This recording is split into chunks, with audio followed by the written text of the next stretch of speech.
Hello guys, welcome back to my channel. Guys, this is Manjeet and आज की video में हम लोग बात करने जा रहे हैं गायनेक एंड ऑप्स में physiological changes during the pregnancy के बारे में। मतलब इस वीडियो में हम लोग बात करेंगे कि प्रेगनेंसी के समय में जो हमारी फीमेल्स होती हैं उनमें क्या क्या चेंजेस देखने को मिलते हैं।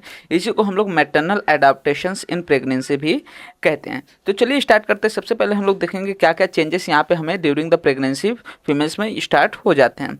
तो यहाँ पे सबसे पहले क्या बोला गया है कि ये जो फिजियोलॉजिकल चेंजेस है इसी को हम लोग क्या बोल सकते हैं, maternal adaptation in the pregnancy. ठीक है, और इसी को हम लोग और क्या बोलते हैं, physiological changes during the pregnancy.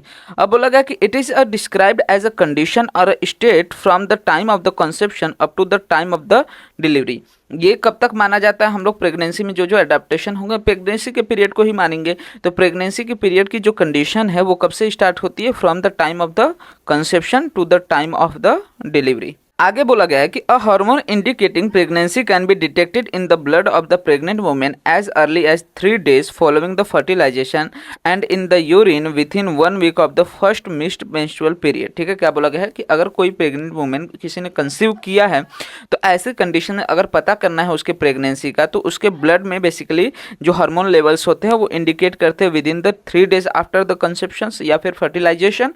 और वहीं पर अगर हमें पता करना है थ्रू द यूरिन, जो यूपीटी करते, यूरिन प्रेगनेंसी टेस्ट करते, उसमें हम लोग को with in the first week हमें क्या पता चल सकता है कि प्रेग्नेंट वुमेन है। इसके अतिरिक्त क्या बोला गया है कि this hormone is known as human chorionic gonadotropic and is produced by the placenta. ठीक है, ये क्या बोला गया है कि ये जो हार्मोन है जो कि हमें बताता है कि कोई जो वुमेन है उसने कंसीव किया है कि नहीं, उसके लिए जो हम लोग यूपीटी टेस्ट करते हैं, उस यूपीटी टेस्ट में जो यूरिन है उसमें हम लोग ह्यूमन कोरियोनिक जो गोनाडोट्रोपिन हार्मोन है इसको डिटेक्ट करते हैं, इसके लेवल को डिटेक्ट करते हैं। इस तरह से हम लोग क्या करते हैं, जो फिजियोलॉजिकल चेंजेस या फिर वुमेन ने कंसीव किया है कि नहीं उसका डायग्नोसिस करते हैं। आगे बोला गया है कि there are certain changes in the women which can be identified by the both women as well as the obstetrician. ठीक है, इसके अलावा ये तो क्या हो गया, हम लोग चेक कर रहे हैं, हार्मोन लेवल को देख रहे हैं। उसके अलावा भी बहुत सारे चेंजेस होते हैं जो कि वुमेन को खुद भी पता चलता है और साथ ही साथ जो ऑब्स्टेट्रिशियंस रहते हैं उनको भी पता चलता है, जिससे वो क्या करते हैं, डायग्नोसिस ऑफ द प्रेगनेंसी करते हैं। बोला गया है कि certain changes during pregnancy also indicate whether the women has conceived earlier और नॉट। ठीक है, इस कुछ और भी कंडीशंस होते हैं जिससे ये पता चल जाता है कि ऑलरेडी जो वुमेन है उसने पहले कंसीव किया था कि नहीं, या फिर उसका फर्स्ट पीरियड कंसीव हुआ है फर्स्ट टाइम पे। बोला गया है यहाँ पे कि physiological changes in the women's body during the pregnancy are due to the effect of specific hormones. ठीक है, फिजियोलॉजिकल चेंजेस यहाँ पे ध्यान दो, ये फिजियोलॉजिकल चेंजेस की बात कर रहे हैं, ना कि पैथोलॉजिकल। फिजियोलॉजिकल चेंजेस मतलब कि जो होना चाहिए या फिर जो इंपॉर्टेंट ड्यूरिंग द प्रेगनेंसी उसकी बात कर रहे हैं। और ये किसके वजह से चेंजेस होते हैं, basically due to the effect of the hormone. बोला गया this changes enable her to help in the development of the fertilised ovum and to prepare for the foetus and prepare her body for the labour and the lactation. ये जो physiological changes होते हैं ये क्यों हो रहे हैं, ताकि जो हमारा फिटस है उसका डेवलपमेंट हो सके, साथ ही साथ फिटस को प्रिपेयर किया जा सके, अच्छे से फिटस प्रिपेयर हो, उसके बॉडी को प्रिपेयर किया जा सके ताकि वो लेबर और लैक्टेशन में जा सके। साथ ही साथ बोला गया कि a detailed knowledge about this changes helps obstetrician to identify not only the changes but also the detect deviation from the normal for an early appropriate intervention. ठीक है, ये सारी चीज़ें जानना ऑब्स्टेट्रिशियन के लिए या फिर कोई भी जो डॉक्टर्स है उसके लिए क्यों जरूरी है, ताकि अगर जो फिजियोलॉजिकल चेंजेस हो उसके बारे में पता रहेगा, तो अगर वो सारी सिम्टम्स नहीं दिख रहे किसी भी प्रेग्नेंट वुमेन में, तो डॉक्टर ये एज्यूम कर सकता है कि उसमें कोई ना कोई एबनॉर्मलिटीज़ हो सकती है। उसके हिसाब से वो क्या कर सकता है, टाइमली अप्रोप्रिएट इंटरवेंशन वहाँ पे प्रोवाइड कर सकता है।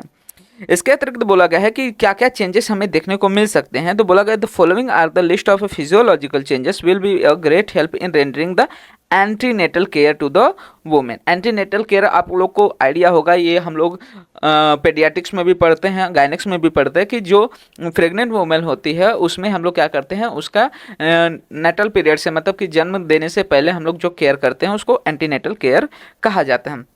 तो इसको हम लोग डिफरेंट डिफरेंट टॉपिक्स के अंडर पढ़ेंगे कि हम लोग रिप्रोडक्टिव सिस्टम में क्या क्या चेंजेस होते हैं, ओवरऑल बॉडी में क्या चेंजेस होते हैं, ब्रेस्ट में क्या चेंजेस होते हैं। तो हर एक स्पेसिफिक ऑर्गन्स के अकॉर्डिंग हम लोग फिजियोलॉजिकल चेंजेस की बात करेंगे। तो अभी तक हम लोग को क्या क्या याद रखना है, जो हम लोग ने अभी तक पढ़ा कि physiological changes during the pregnancy को हम लोग मैटरनल एडेप्टेशन भी कह सकते हैं, जो कि स्टार्ट होता है from the time of the conception to the time of the delivery. और ये क्यों इंपॉर्टेंट है, उसके लिए ये आपको याद रखना है कि for the development of the fit to fertilised ovum, for the preparation of the fetus, to prepare the woman's body for the labor and the lactation।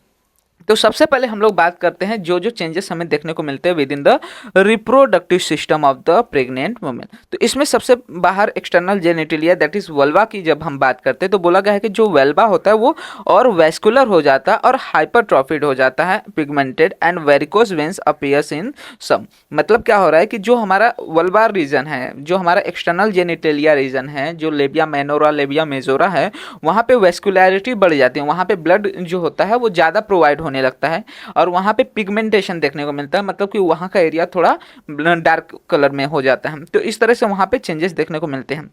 उसके बाद जब वजाइना की बात करें तो वजाइना भी वेस्कुलर हो जाता है और वो भी हाइपरट्रॉफिड हो जाता है, जिसकी वजह से वो अब ब्लूइश देखने को मिलता है और इसको हम लोग बोलते हैं चैडविक साइन। ये बहुत ज़्यादा इंपॉर्टेंट है, चैडविक साइंस पूछा जाता है बहुत बार कि चैडविक साइंस क्या होता है। तो ड्यूरिंग द प्रेगनेंसी जो चेंजेस देखने को मिलता है हमें कहाँ पे, वजाइना में, जिसमें क्या होता है कि जो वजाइना होता है हाइपरट्रॉफिड होने की वजह से ब्लूइश दिखने लगता है, इसको हम लोग चैडविक साइन कहते हैं।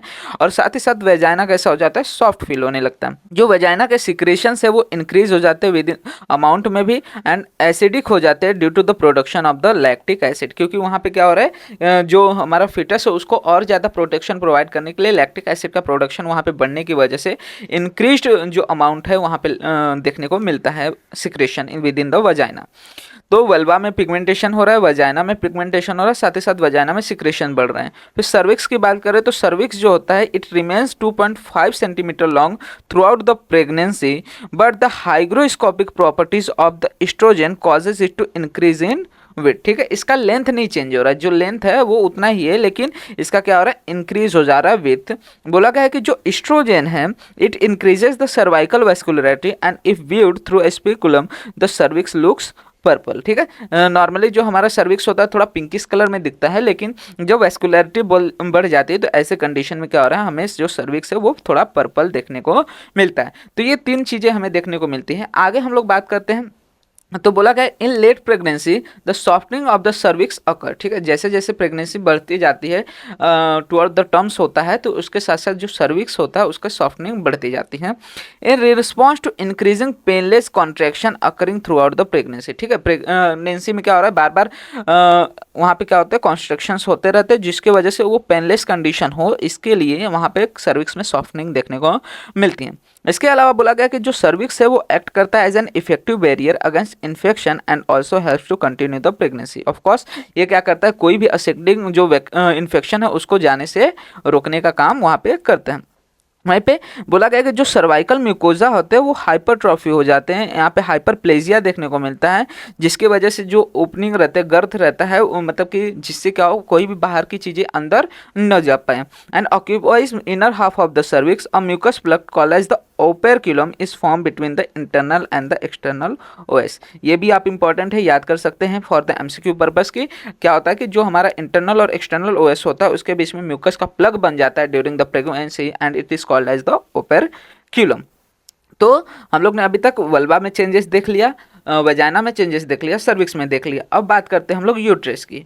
तो यूट्रस में क्या बोला गया है कि जो ग्रेविड यूट्रस होता है, मतलब जिसने अभी क्या किया है, कंसीव किया है, ऐसे में जो यूट्रस होता है ग्रेजुअली इनलार्ज करना चालू होता है, क्योंकि क्या होता है वो फिटस के अकॉर्डिंग जैसे जैसे फिटस बढ़ते जाता है वैसे वैसे हमारा यूट्रस भी इनलार्ज होते जाता है। From 50 gram muscular organ to about 1100 gram at term pregnancy. ठीक है, ऐसे तो नॉर्मली हमारा जो यूट्रस है उसका वेट कितना होता है 50 ग्राम, लेकिन टिल द टर्म, जब तक बेबी टर्म होता है, मतलब कि 37th वीक का होता है, तब तक जो हमारा यूट्रस है उसका वेट कितना हो जाता है 1100 ग्राम के आसपास हो जाता है। साथ ही साथ इसका जो लेंथ है वो 30 सेंटीमीटर चला जाता है, bread 22.5 centimetre and thickness 20 centimetre तक बढ़ जाता है। साथ ही साथ बोला गया कि जो यूट्राइन वॉल्स होते हैं ये सैक कंटेनिंग एमनियोटिक फ्लूइड और फीटस को फॉर्म करते हैं। जो पेरीमेट्रियम होता है इज द आउटर मोस्ट जो लेयर होता है, it does not totally cover the uterus. ठीक है, पेरीमेट्रियम जो है वो टोटली कवर नहीं कर पा रहा है, क्योंकि पेरीमेट्रियम का साइज नहीं बढ़ रहा है। बढ़ किसका साइज रहा है? सिर्फ मायोमेट्रियम और जो एंडोमेट्रियम है उसका साइज बढ़ रहा है, वो इलोंगेट कर रहा है, तो इसके वजह से ये टोटली कवर नहीं कर रहा होता। एंड बोला गया द मायोमेट्रियम और the muscle coat surround the cornua, lower uterine segment and the cervix during the labor, and the muscle layer is involved in the contraction necessary to expel the fetus at the end of the pregnancy। ये सब क्या है, किस लिए जरूरी है ये सारी चेंजेस? ताकि जब टर्म की कंडीशन आ जाए, जब जो अच्छे से फिटस जो है डेवलप हो चुका है, तो ऐसे में फिटस को बाहर एक्सपेल करने के लिए ये चेंजेस यहाँ पे देखने को मिलते हैं। वहीं पे बोला गया कि जो लॉन्जिट्यूडिनल लेयर मसल फाइबर्स होती हैं वो कॉन्ट्रैक्ट एंड रिट्रैक्ट करती है ड्यूरिंग द लेबर, जिसकी वजह से दो यहाँ पे सेगमेंट बन जाते हैं, अपर सेगमेंट और लोअर सेगमेंट। और अपर सेगमेंट इसकी वजह से थिकन हो जाते हैं, जिसके वजह से वहाँ पे मायोमेट्रियम का कंसंट्रेशन ज़्यादा होता है ताकि ज़्यादा कॉन्स्ट्रिक्शन प्रोवाइड कर सकें। तो वही बोला गया कि thicken upper segment act as a piston to force the foetus into the receptive passive lower segment. Lower segment में ढकेलने के लिए ये चेंजेस देखने को मिलता है। Next is during the pregnancy, the muscle layer becomes more differentiated and organized, which take part in explaining the fetus at term, and the estrogen is responsible for the growth of the uterine muscle। ठीक है, ये जो changes हो रहे हैं उसके लिए कौन इन्वॉल्व है? एस्ट्रोजन। एस्ट्रोजन ही हाइपरप्लेजिया भी कॉज करता है और एस्ट्रोजन की वजह से ये सारे चेंजेस यहाँ पे देखने को मिलते हैं। बोला गया जो एंडोमेट्रियम है ये रीच होता है in blood supply and is known as the decidua, and when the fertilised ovum get embedded in it. ठीक है, जो फर्टिलाइज्ड ओवम होता है वो जब इसमें एंडोमेट्रियम में जाके सेटअप होता है, मतलब इम्प्लांट होता है, तो उस कंडीशन में इस लेयर को हम लोग क्या बोलते हैं? डेसिडुआ बेसालिस बोलते हैं। आगे बोला गया कि isthmus above the internal OS cervix undergoes changes up to 12 weeks to pregnancy as it elongates। ठीक है, isthmus कौन सा पार्ट है? जो एक्सटर्नल हमारा जो इंटरनल OS है उसके जस्ट अबो क्या है, थोड़ा सा पार्ट होता है जिसको हम लोग isthmus कहते हैं, वो क्या होता है? इलोंगेट कर देता है। कब से इलोंगेट करना चालू होता है? After the 12th day of the fertilisation.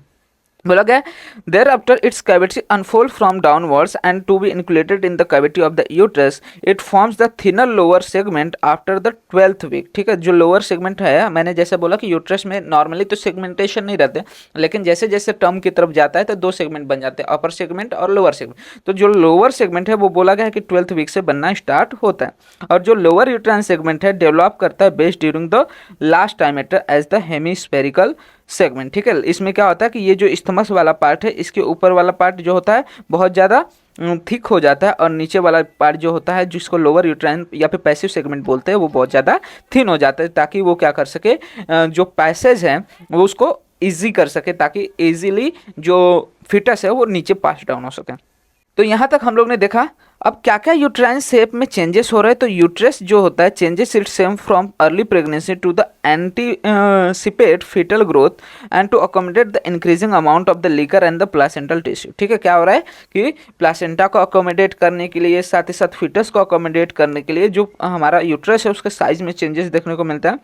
This causes pressure on the other pelvic organ. ठीक है, इसके वजह से क्या हो रहा है, क्योंकि नॉर्मली जो हमारा यूट्रस है वो छोटे साइज में है, लेकिन जैसे जैसे वो बढ़ेगा अपने सराउंडिंग पेल्विक ऑर्गन्स के ऊपर प्रेशर डालेगा।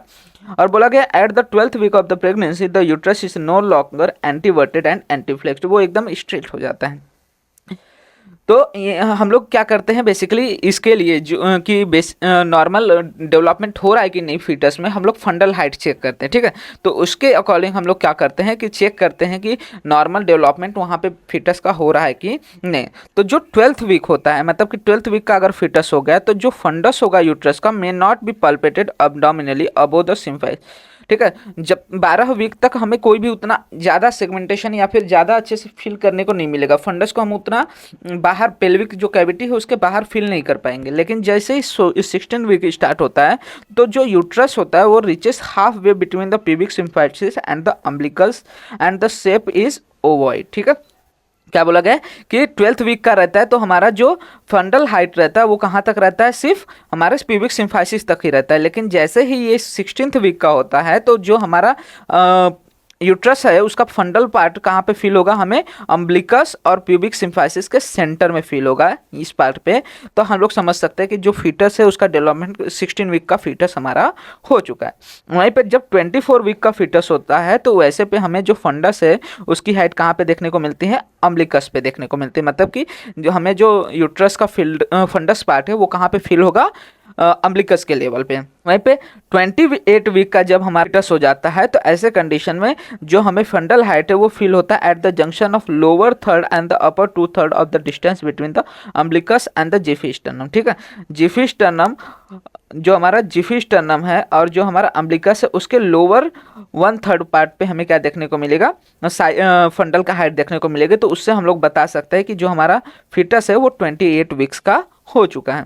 इसके बाद 32 वीक्स का जब हमारा फिटस हो जाएगा तो ऐसे कंडीशन में जो लोअर यूट्राइन सेगमेंट है उसको हम लोग अब देखना स्टार्ट कर सकते हैं। हमें क्या देखने को मिलेगा, डायलेशन धीरे धीरे, मतलब कि जो सर्विक्स है उसकी थिनिंग देखने को स्टार्ट होते हैं, लेकिन ये अभी तक कंप्लीट नहीं रहती। एंड बोला गया है कि the fundus lies at the junction of the upper third and the middle third between the umbilicus and the xiphi. और जैसे ही ये बेबी या फिर फिटस 36 वीक्स का हो जाएगा तो uterus now reaches is the highest level at the Zifi sternum. ठीक है, जैसे ही हमारा क्या होगा, फिटस 36 वीक का हो जाएगा तो हमारा जो फंडल हाइट रहेगा वो कहाँ पे फील होगा, जिफी स्टर्नम के पास में फील होगा। तब हम लोग समझ सकते हैं कि जो प्रेगनेंसी है वो टर्म के आसपास पहुंच चुकी है, मतलब कि लास्ट वीक चालू हो चुका है, ऐसा हम समझ सकते हैं।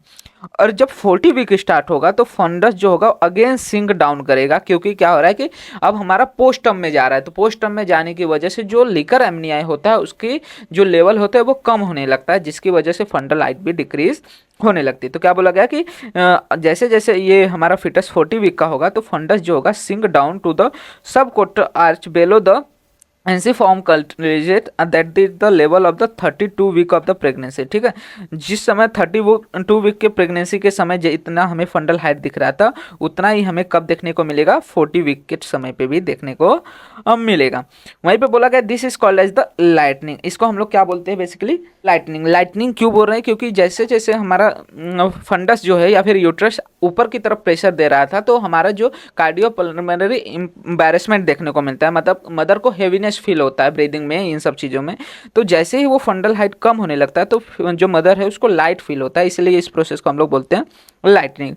उसके बाद बोला गया है the lower uterine segment gets relax and stretch whereas the cervix is short and the soft and the uterus is now ready for the labour. अब इसमें क्या देखने को मिलेगा कि जो लोअर यूट्राइन सेगमेंट रहेगा वो थिन हो चुका है, रिलैक्स हो चुका है, मतलब कि वहाँ पे जो हम सर्विक्स को देखेंगे तो सर्विक्स में डायलेशन स्टार्ट हो चुका रहेगा और सर्विक्स जो होगा शॉर्ट और सॉफ्ट देखने को मिलेगा। और इससे हम लोग पता कर सकते हैं कि जो फीमेल है she is now ready for the labour. तो ये चेंजेस हमें किस में देखने को मिलते हैं, टोटल यूट्रस में। तो यूट्रस में जब चेंजेस की बात आती है तो वहाँ पे आपको फंडल हाइट के बारे में नॉलेज होना बहुत ज़्यादा इंपॉर्टेंट होता है। इसके अलावा और कुछ नॉलेज रहे चाहे ना रहे, लेकिन फंडल हाइट के बारे में नॉलेज होना जरूरी है कि अगर 12th वीक का रहेगा तो उस समय कहाँ पे रहेगा फंडस, कहाँ पे फील होगा, 18th वीक पे कहाँ फील होगा, सॉरी या फिर 28th वीक पे कहाँ पे फील होगा, ये सारी चीज़ें आपको मालूम होनी चाहिए। वहीं पे ओवरेज में चेंजेस की बात करते हैं तो ओवरेज में बोला गया कि ovulation ceases throughout the pregnancy. ठीक है, एक बार प्रेगनेंसी हो गई तो ऐसे कंडीशन में जो ओव्यूलेशन का प्रोसेस होता है वो रुक जाता है। And the corpus luteum of the usual menstrual cycle persist and enlarges to 2.5 centimetre till the 8 week due to changes in the fertilised ovum and helps in producing the hormones. ठीक है, तो हमारा कॉर्पस ल्यूटियम है वो क्या रहता है, वैसे ही रह जाता है। ठीक है, वैसे अगर प्रेगनेंसी नहीं होती, फर्टिलाइजेशन नहीं होता तो कॉर्पस ल्यूटियम जो होता है वो कॉर्पस अल्बिकन्स में कन्वर्ट हो जाता है, व्हाइट बॉडी में कन्वर्ट हो जाता है। लेकिन अगर वहाँ पे फर्टिलाइजेशन हो जाता है तो ऐसे कंडीशन में कॉर्पस ल्यूटियम जो होता है परसिस्ट कर जाता है और इनलार्ज कर जाता है 2.5 centimetre till the 8 week of the pregnancy. और वहाँ पे क्या होता है, बेसिकली जो कॉर्पस ल्यूटियम है वो हार्मोन का प्रोडक्शन स्टार्ट कर देता है। तो इसमें देखते हैं तो बेसिकली क्या बोला गया है कि जो नॉन प्रेग्नेंट यूट्रस है उसका जो वेट होता है 50 to 70 ग्राम के आसपास होता है, लेकिन अगर प्रेग्नेंट यूट्रस है तो उसमें कितना वेट हो जाता है, हम लोग ने देखा था 1100 ग्राम के आसपास वेट चला जाता है। जो नॉर्मल जो यूट्राइन लेंथ रहता है वो 7.5 सेंटीमीटर का आता है, वहीं पे प्रेग्नेंट यूट्रस मतलब कि टिल द टर्म जो साइज है यूट्रस का वो 35 सेंटीमीटर हो जाता है। कैपेसिटी नॉर्मल 10 ml की होती है जो कि इंक्रीज होकर अब 5000 ml की हो सकती है, 5 लीटर तक जा सकती है। पहले हमारा शेप कैसा था, यूट्रस का पायरिफॉर्म शेप था, लेकिन एट टर्म जो प्रेगनेंसी के समय हमारा जो यूट्रस का शेप होता है वो ग्लोबुलर हो जाता है। और पोजीशन की बात करें तो नॉर्मली जो हमारा यूट्रस होता है नॉन प्रेग्नेंट वुमेन में वो कैसा होता है, एंटीवर्टेड और एंटीफ्लेक्स्ड होता है। लेकिन in case of the pregnant uterus, the uterus position is largest to occupy the abdominal cavity। ठीक है, ये क्या होता है, पूरा enlarge हो जाता है और abdominal cavity को पूरा ऑक्यूपाई कर लेता। तो ये सारे चेंजेस हम लोग को कहाँ पे देखने को मिले, रिप्रोडक्टिव पार्ट्स में।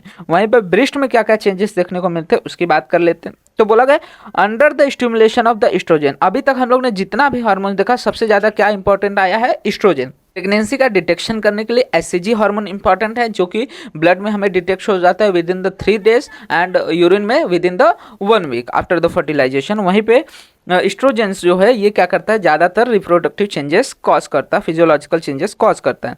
तो बोला कि under the stimulation of oestrogen and the progesterone the breast increases in size and the nodularity and the sensitivity throughout the pregnancy with increased vascularity. अब क्या हो रहा है, जैसे वल्वार रीजन में या फिर जेनिटेलिया रीजन में क्या हो रहा था, वेस्कुलरिटी बढ़ रही थी, उसी तरह ब्रेस्ट रीजन में भी क्या हो रहा है, वेस्कुलरिटी बढ़ जा रही है, जिसके वजह से जो ब्रेस्ट होता है वो नॉड्यूलर हो जाता है, नॉडल्स लाइक हो जाता है, और साथ ही साथ इसमें सेंसिटिविटी भी इंक्रीज हो जाती है।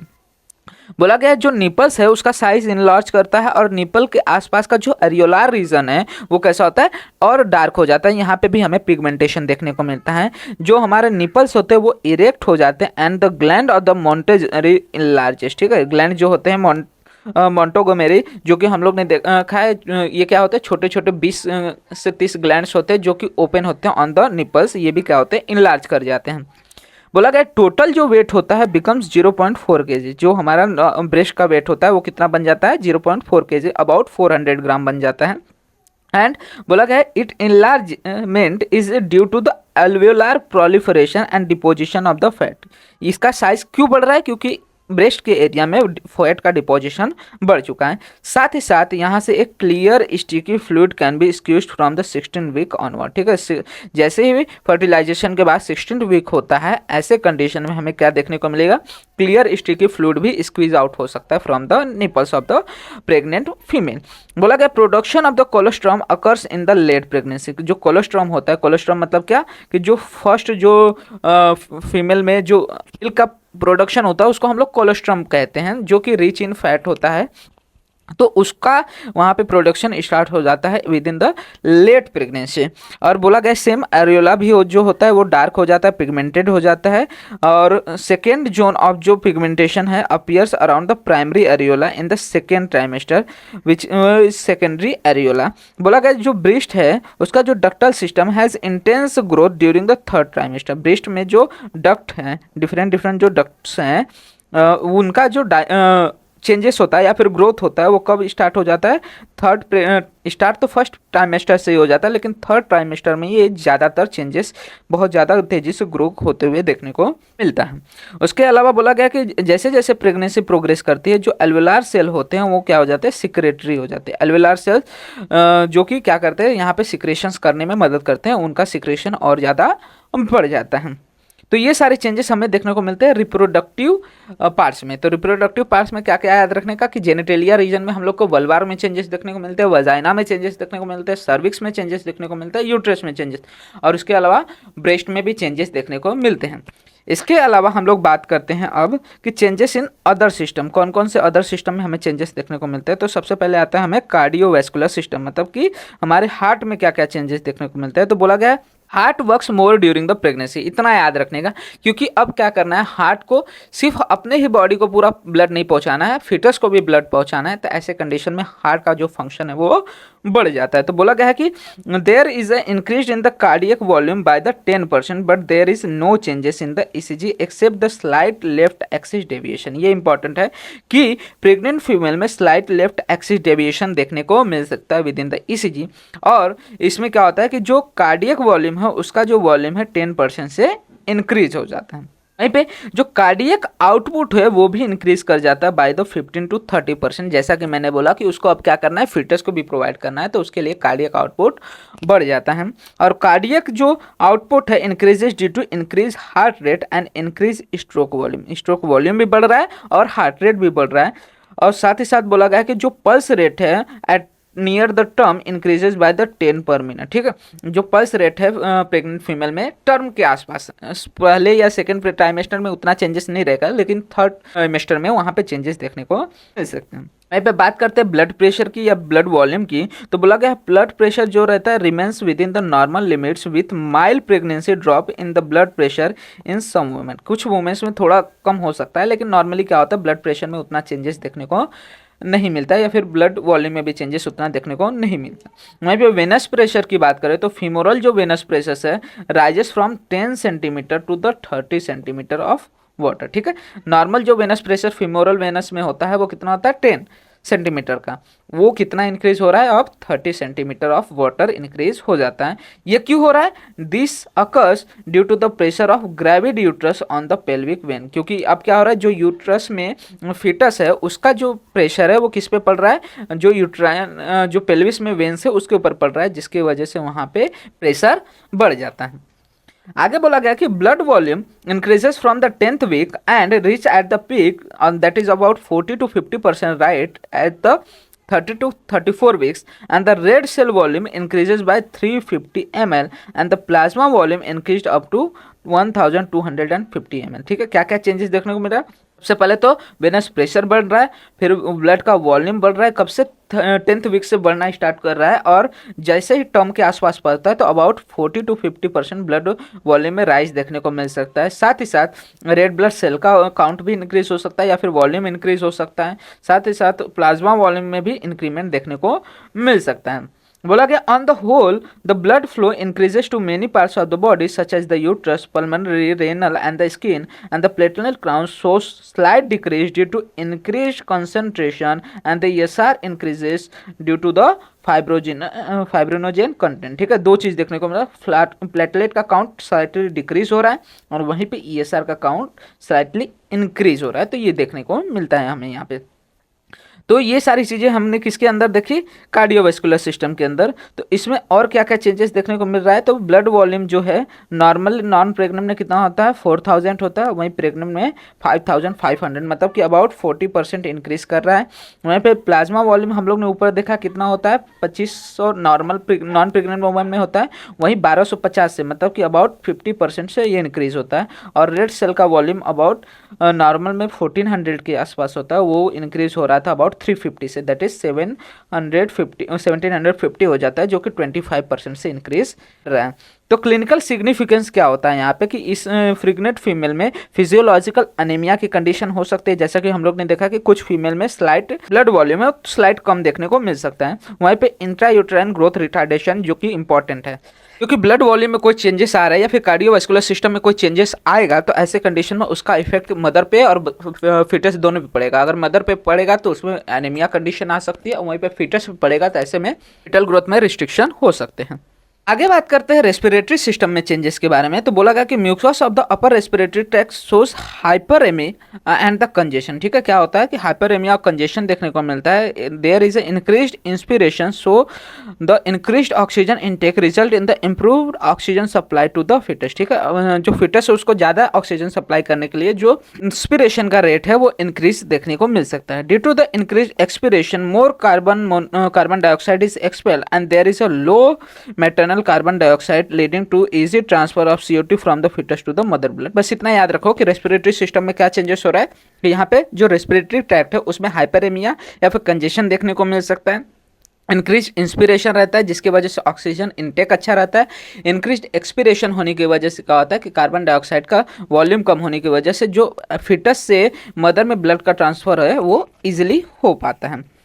नेक्स्ट चीज आता है दैट इज डाइजेस्टिव सिस्टम की बात करते हैं। तो डाइजेस्टिव सिस्टम में बोला गया कि जो मसल टोन होता है गैस्ट्रो इंटेस्टाइनल सिस्टम का वो रिड्यूस हो जाता है due to the progesterone effect. Progesterone के कारण जो नॉर्मल मसल टोन होता है GIT का वो क्या होता है कम हो जाता है, और साथ ही साथ रिलैक्सेशन होता है कार्डियक स्फिंक्टर का, जिसकी वजह से रिगर्गिटेशन होता है स्टमक जूस एंड जिसकी वजह से हेडबर्न होता है।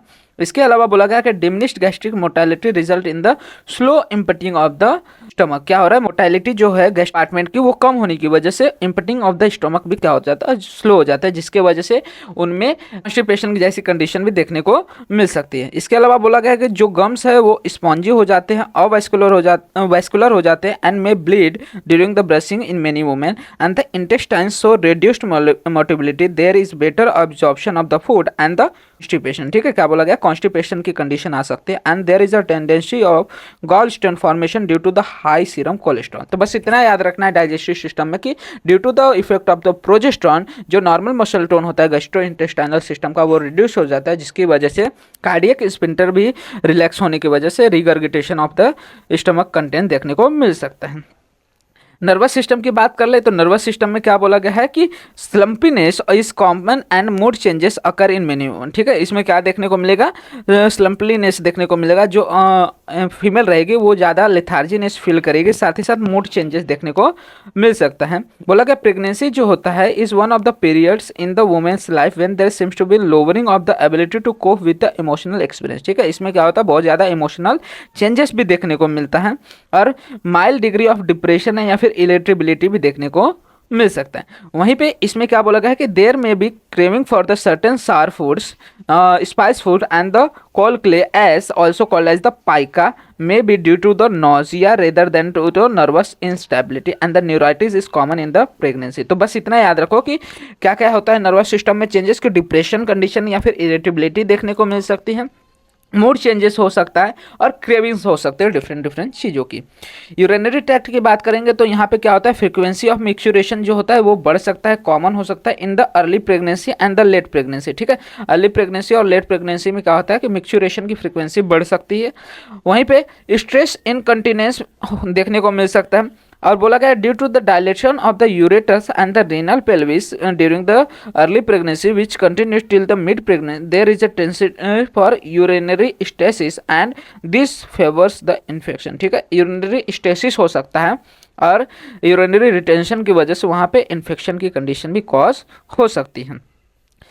उसके बाद बोला गया है लोकोमोटर सिस्टम की जब बात करते हैं तो लोकोमोटर सिस्टम में बोला गया है कि due to lordosis of the pregnancy and the relaxation of the joints under the influence of the relaxin hormone backache is common. ठीक है, क्या हो रहा है कि लॉर्डोसिस हो सकता है। लॉर्डोसिस क्या होता है कि बेसिकली जो वुमेन है उसका जो स्टमक एब्डोमेन वाला पार्ट है जो हैवी होने की वजह से वो थोड़ा आगे की तरफ झुकी रह सकती है और रिलैक्सेशन ऑफ जॉइंट होने की वजह से क्या होता है वहाँ पे बैकएक जो है मेल्स में कॉमन होता है और गेट जो होता है वह वैडलिंग गेट देखने को मिल सकता है। वहाँ पे एंडोक्राइन सिस्टम की हम बात कर लेते हैं तो एंडोक्राइन सिस्टम में बोला गया है कि गोनाडोट्रोफिन यहाँ पे रिलीज होते हैं। FSH and LH are inhibited by the placental steroid. ठीक है, जो प्लासेंटा है वो क्या करता है निगेटिव फीडबैक के थ्रू एचपीओ एक्सिस है उसमें निगेटिव फीडबैक प्रोवाइड करके जो एफएसएच एंड एलएच है उनको इनहिबिट कर देता है। प्रोलैक्टिन का जो लेवल है वो राइज करता है throughout the pregnancy and the protein hormone जैसे कि एचसीजी होता है अपीयर होता है in the blood and the urine from the 8th day of the fertilisation and reaches peak around the 9 to the 10th week and thereafter drop rapidly. ठीक है, ये क्या होता है एचसीजी का जो लेवल होता है शुरू में बढ़ता है वापस से वो क्या हो जाता है कम हो जाता है। आगे बोला गया है कि estrogen and progesterone level increase करता है and it need to be secreted from the placenta during the last 6 months of the pregnancy. ठीक है, शुरू में कौन सिक्रेट करता है इसको, हमारा कॉर्पस ल्यूटियम, उसके बाद फर्दर प्रेगनेंसी में प्लासेंटा इसको सिक्रेट करना स्टार्ट कर देता है। और जो प्रोजेस्टेरॉन है वो प्रोड्यूस होता है by all steroids forming the glands including ovaries and the adrenal. ठीक है, ये सब भी क्या कर रहे हैं प्रोजेस्टेरॉन का फॉर्मेशन यहाँ पे कर रहे हैं। ये क्या करता है एक्ट करता है as a precursor for other hormones. ठीक है, अदर हार्मोन्स जो इंपॉर्टेंट हार्मोन्स है फॉर ड्यूरिंग द प्रेगनेंसी उन सब के लिए प्रोजेस्टेरॉन जो है एज अ प्रिकर्सर हार्मोन काम करता है। बोला गया है ड्यूरिंग द प्रेगनेंसी जो प्रोजेस्टेरॉन है वो सिक्रेट होता है by the corpus luteum up to the 8th week and thereafter जो प्लासेंटा है वो 12th वीक से या फिर 8th से 12th वीक के बीच में फंक्शन करना स्टार्ट कर देता है और देयर आफ्टर वो क्या करता है प्रोजेस्टेरॉन का प्रोडक्शन स्टार्ट करता है टिल द टर्म्स।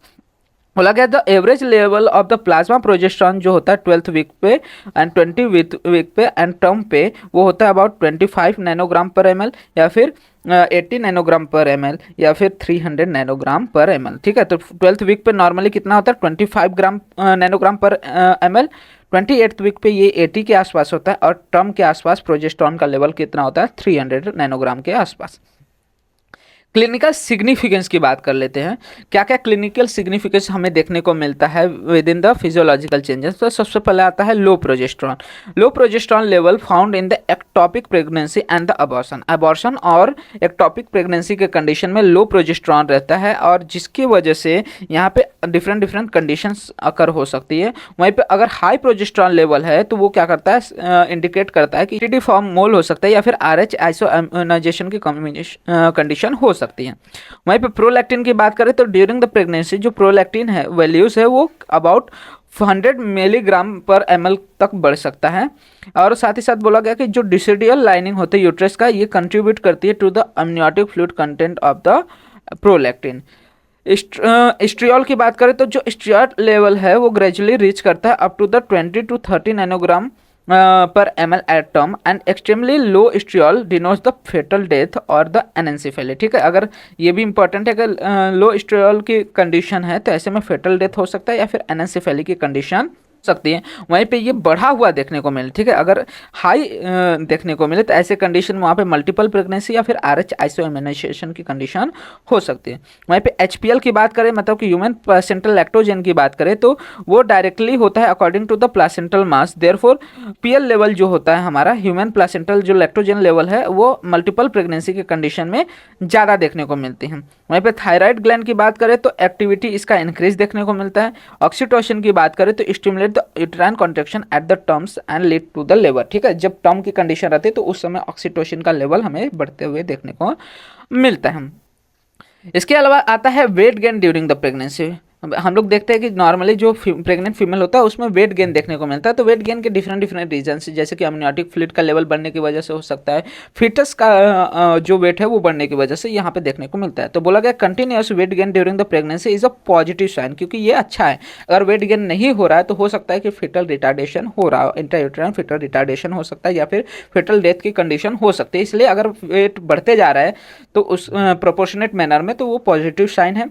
साथ ही साथ बोला गया कि average weight gain during pregnancy is about 12 kilo. ठीक है, नॉर्मल जो प्रेग्नेंट वुमेन है वो अबाउट 12 किलो वेट गेन करती है ड्यूरिंग हर प्रेगनेंसी। लगा है आगे कि main of an average build can be accounted for the weight of the fetus, placenta, amniotic fluid, and increase in the weight of the breast and the uterus, increase in the blood valve, extracellular fluid and the fat। ये different components है जिसके कारण क्या होता है वहाँ पे wait बढ़ता है। बोला गया है कि जो वेट गेन होता है मदर में वो अबाउट 5 किलोग्राम होता है during first half and 7 kilogram होता है during the second half of the pregnancy. मतलब कि फर्स्ट हाफ पीरियड में, मतलब कि अबाउट फर्स्ट जो 4.5 मंथ होते हैं उसमें 5 किलोग्राम वेट बढ़ता है, एंड नेक्स्ट जो 4.5 मंथ का पीरियड होता है उसमें 7 किलोग्राम ऑफ द वेट बढ़ने हुए देखने को मिलता है। पुअर वेट गेन अगर है तो ये किसकी वजह से हो सकता है? नोजिया कंडीशन, वोमिटिंग की वजह से, इनडाइजेशन, अंडर वेट वोमेन में देखने को मिल सकता है।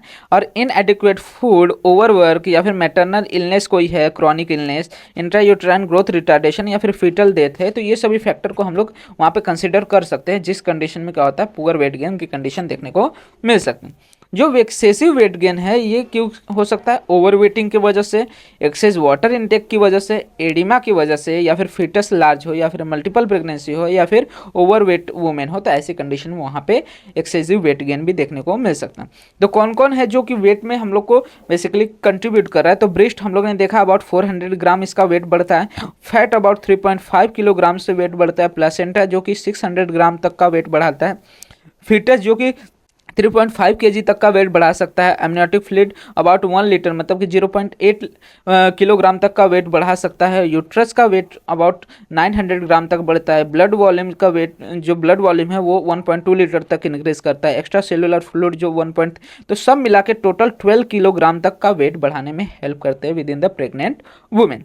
वहीं पर जनरल मेटाबॉलिज्म की बात करें तो जो नॉर्मल बेसाल मेटाबॉलिक रेट है वो इंक्रीज कर जाता है during the later half the pregnancy, क्योंकि इनिशियल फेज में तो उतना बेबी को या फिर फिटस को न्यूट्रिशन की ज़रूरत नहीं होती, लेकिन फर्दर जैसे जैसे वो इंक्रीज करता है उसका न्यूट्रिटिव जो रिक्वायरमेंट है वो बढ़ने की वजह से जो मेटाबॉलिक रेट है वो हमें लेट प्रेगनेंसी में बढ़ते हुए देखने को मिलता है in response to the demand of the growth fetus and the maternal tissue, and so energy requirement is high, and of the about total daily energy requirement is increased by 300 kilocalories।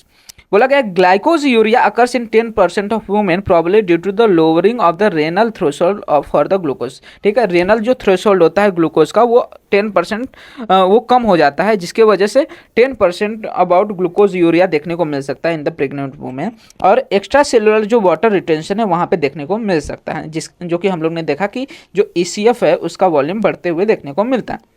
बोला गया about 40% of the women develop the physiological ankle oedema. ठीक है, हमें क्या देखने को मिलता है 40% ऑफ वुमेन में फिजियोलॉजिकली एंकल एडिमा, उसके जो पैर हैं उनमें एडिमा देखने को मिलता है during the last 12 week of the pregnancy which disappears with the rest and is really present in the morning. अगर वो जो एडिमा है वो प्रेगनेंसी में है should never be consider physiological until all pathological causes have been ruled out. ठीक है, अगर एडिमा हो रहा है और उसका कोई पैथोलॉजिकल कंडीशन नहीं मिल रहा है तभी हम लोग को उसको फिजियोलॉजिकल कंसिडर करना है, नहीं तो अगर कोई पैथोलॉजिकल कंडीशन है जिसकी वजह से जैसे रेनल कंडीशन है तो उसमें हम उसे फिजियोलॉजिकल नहीं मान सकते, उसके कंडीशन में उसके लिए प्रॉपर ट्रीटमेंट देना जरूरी हो जाता है। वहीं पे स्किन चेंजेस की बात कर ले तो स्किन चेंजेस में पिगमेंटेशन देखने को मिलता है, becomes visible at various places of the body. जैसे कि हम लोग ने देखा ब्रेस्ट में चेंजेस होता है, ब्रेस्ट का जो एरियोला होता है, जो निपल्स होता है वो उसमें पिगमेंटेशन होता है, वो डार्क हो जाते हैं। फेस में हमें क्या होता है वहाँ पे पिगमेंटेशन देखने को मिलता है, स्किन में पिगमेंटेशन होता है, एब्डोमिनल वॉल में पिगमेंटेशन होता है और एक्सटर्नल जेनिटेलिया में पिगमेंटेशन देखने को मिलता है। वहीं पे अगर पिगमेंटेशन फेस का हो तो इसको हम लोग बोलते हैं क्लोज्मा। और अदर स्ट्राइग्रेविडम एंड द लिनिया निग्रा देखने को मिलता है। स्ट्राइग्रेविडम हमें कहाँ पे देखने को मिलता है, स्टमक में। ठीक है, तो अगर फेस पे हो रहा है तो उसको बोलते हैं क्लोज्मा ग्रेविड्रम, और वहीं पे अगर हमें स्टमक पे देखने को मिलता है तो इसको बोलते हैं स्ट्रिया ग्रेविड्रम। और अगर ये हमें कहाँ पे देखने को मिलता है, लिनिया पे देखने को, जो लिनिया एल्बा है उस पर ये हमें पिगमेंटेशन देखने को मिलता है तो इसको हम लोग लिनिया निग्रा कहते हैं। तो ये सारे बेसिकली हमें चेंजेस फिजियोलॉजिकली देखने को मिलते हैं with in the pregnant female. तो हाउ आपको सारी चीज़ें रिलेटेड टू दिस क्लियर हो गई होंगी। मैंने ट्राई किया कि जो भी चीज़ें हैं उसको एकदम एग्जैक्ट जितना इजी हो सके उतने इजीली आपको समझा सकूं। कोई भी डाउट रहता है आपको इसके रिलेटेड आप कमेंट सेक्शन में मेंशन कर सकते हैं, मैं ट्राई करूंगा फर्दर वीडियो में उसको और अच्छे से समझा सकूं। साथ ही साथ वीडियो अच्छा लगा तो वीडियो को लाइक एंड शेयर करना मत भूलिएगा। इसी तरह के और भी फर्दर वीडियोस इस चैनल पे अपलोड होते रहेंगे तो चैनल को सब्सक्राइब जरूर कर लीजिएगा, इससे आने वाले वीडियोस के नोटिफिकेशन आपको मिलते रहें। हमारे इंस्टाग्राम एंड टेलीग्राम हैंडल्स को भी फॉलो कर सकते हैं जहाँ पे आपको वीडियो से रिलेटेड, नोट्स से रिलेटेड, साथ ही साथ BMS से रिलेटेड जो भी अपडेट्स रहते हैं प्रोवाइड हो जाते हैं, जिसका लिंक आपको वीडियो के डिस्क्रिप्शन में अवेल हो जाएगा।